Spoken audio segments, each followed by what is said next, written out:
Hey, it's NPR's Book of the Day. I'm Andrew Limbong. There's a bit of writing advice in today's interview. It's with novelist Jennifer Haigh talking about her novel Rabbit Moon.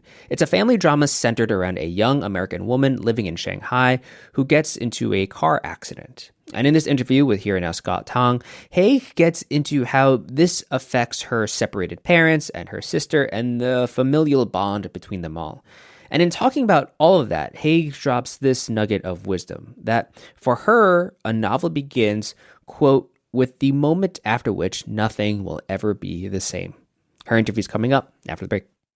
This message comes from Discover. Are you still quoting 30-year-old movies? Have you said cool beans in the last 90 days? Do you think Discover isn't widely accepted?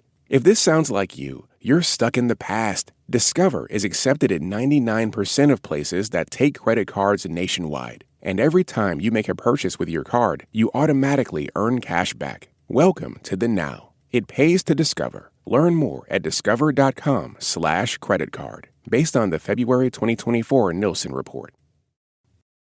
The new novel Rabbit Moon by Jennifer Haigh starts with a hit-and-run accident pre-dawn in Shanghai. The story is largely about the pedestrian victim, an American college-age woman named Lindsey. And then her parents, who are divorced, they hurry over from the States to the Chinese hospital where she's in a coma. Meantime, her younger sister is at a summer camp in the New England woods waiting for word. Lindsey's accident scars a family that is already fractured. Jennifer Haigh is author of several acclaimed novels, including Mercy Street, which won the Mark Twain American Voice for Literature Award. And she joins us. Jennifer, good to have you. Good to be here, Scott. Shanghai is the backdrop to this novel, this family tragedy you write about. You've lived there for a while as you worked on this, I gather. It's fun reading about a lot of familiar places, as I spent several years there myself. What struck you about the place? It is unlike any place I have ever spent time. Probably what sticks in my mind most is the pace of everything. It's a megacity. It's a city of 30 million people, and everything moves at this sort of accelerated pace. In the time I lived there, on a regular basis, I would see buildings being torn down that looked virtually new. And so these new buildings were torn down and replaced by newer buildings so quickly that it was really disorienting. It was hard to keep landmarks, in fact, because you could see the city remodeling before your eyes. Yeah. When I first got there, and this goes back to 2006, an investor guy, it was one of the first people I met there, and he says, look around, you see the cranes in all directions. That's why the national bird of China is the crane. Haha. But it's true, right? I mean, All of that is happening, and it's moving so quickly. But you have a lot of Shanghai in the book, the smells, its energy. For the reader who will never go there, what are you trying to deliver about Shanghai to the reader? You know, the book is very much about the loneliness of travel, the kind of isolation you feel when you're in an unfamiliar environment. The main character, Lindsey, who is the victim of this hit-and-run accident, has been living in China for some time. She speaks the language. She is very much at home there. But after the accident, her parents do what any parents would do. They get on a plane and fly to China. And so here they are in this traumatic situation, trying to navigate the healthcare system, which is hard in any culture, in any language. And on top of it, they are acrimoniously divorced. So as a writer, I always feel that a novel begins with the moment after which nothing will ever be the same. And for this family, that moment is the moment of the accident. And the rest of the novel looks at the consequences of that accident and also a set of consequences that brought Lindsey to Shanghai in the first place. Yeah. And let me ask you a little bit about Lindsey, your protagonist, her situation, the idea of an American college-age young woman from the Boston area ending up in Shanghai's cosmopolitan high society life. How did the idea come to you? You know, I am one of those people who did a junior year abroad years ago, and it was a life-changing experience for me. Rabbit Moon turns that idea of junior year abroad on its head because, in fact, Lindsey's not a student. She has dropped out of college. She's a pretty troubled young woman with a complicated history. And part of the reason she is in China to begin with is to flee her family. It's something that I find remarkable about the era we live in. It's really easy to lie. It's easy to lie to your parents. For a couple of years, Lindsey's parents have had no contact with her beyond phone calls and text, and she could be anywhere doing absolutely anything. Well, her parents, as you described, they're divorced. Their relationship is very challenging. And you also write a lot about her younger sister, who was born in China, adopted from China into this Massachusetts family. At different moments, you write from the point of view of each of them. Why? I think that writing a novel, like reading a novel, is an exercise in extreme empathy. And I know that is a word that has suddenly, improbably become controversial in our culture, whether empathy is in fact a good thing. I firmly believe empathy is a good thing. And for me as a fiction writer, part of the experience of empathy is writing from different points of view. So at different times in the story, I spend time in each of these characters' heads. Probably of all of them, I had the greatest affection for Grace, the younger sister, who is 11 years old when the story starts, and is very, very attached to her older sister, Lindsey. The parents go to Shanghai to see what's happened to Lindsey. Grace is stuck at summer camp in New Hampshire and not happy to be there. And so the time I spend in Grace's point of view, it's a lot of her wondering what's happening to her family and why is nobody communicating with her. Well, let's talk about Grace and her adoption. Lindsey, her older sister, at one point, describes this, and she describes her mother as being a naive American who sees herself as a white savior rescuing a poor Chinese girl. Of course, others argue international adoption may deprive a child of ancestral culture, may take a child from biological parents. How does Grace, in the end, think about her adoption?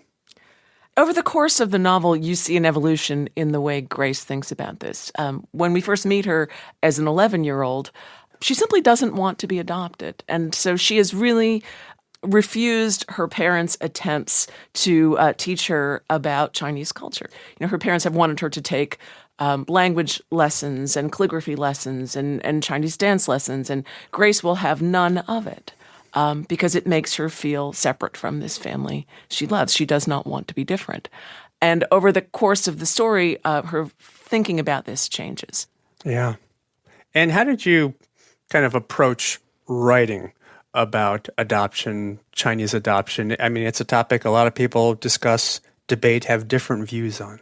It's something I've been interested in for a long time because I have both friends and close family members who've adopted daughters from China. So I have seen up close. Including me. Yes, so I hear.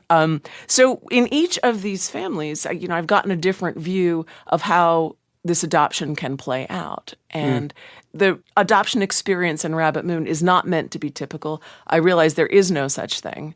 It's a look at how this plays out in one particular family. And so this whole question of the rightness or wrongness of international adoption is actually tied up in the conflict within this mother-daughter relationship.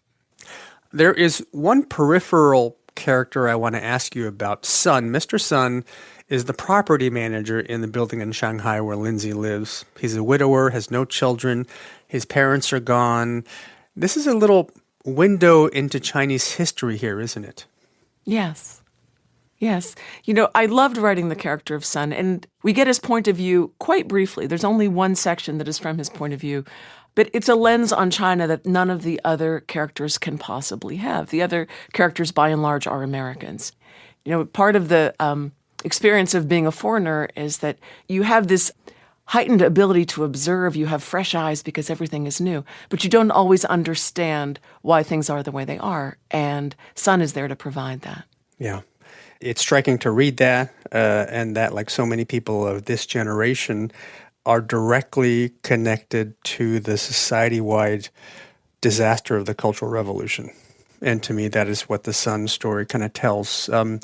Finally, Jennifer, toward the end of your book, you have this line, "We live at the intersection of causality and chance." Tell me more about that. When I was writing this story, I thought a lot about how it might have unfolded differently. And there's a passage about halfway through the book where Lindsey is visiting Shanghai for the first time, and she meets a woman named May, who becomes very important to her story.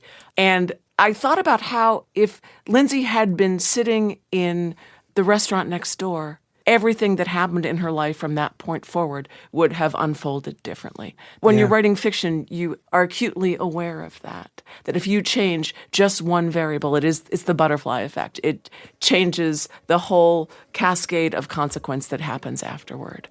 And it's a universal question, right? I mean, all of us who have lived more than a few minutes asked a version of this question. We've been talking to novelist Jennifer Haigh. Her new book is called Rabbit Moon. Jennifer, congratulations on the book, and thanks for the time. Thank you, Scott.